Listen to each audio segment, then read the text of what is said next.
কলকাতার রাজনৈতিক মঞ্চে আজ ঐতিহাসিক দিন। কেন্দ্রীয় স্বরাষ্ট্রমন্ত্রী অমিত শাহ পৌঁছে গেছেন কলকাতায়, আর তার সফর ঘিরেই তুঙ্গে জল্পনা কে হচ্ছেন পশ্চিমবঙ্গের নতুন মুখ্যমন্ত্রী।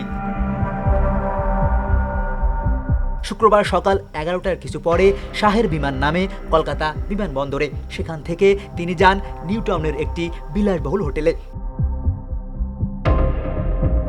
তবে এই সফরের সবচেয়ে গুরুত্বপূর্ণ পর্ব শুরু হবে বিশ্ব বাংলা কনভেনশন সেন্টারে। সেখানে বিজেপির জয়ী বিধায়ক ও শীর্ষ নেতাদের নিয়ে বৈঠকে বসবেন তিনি।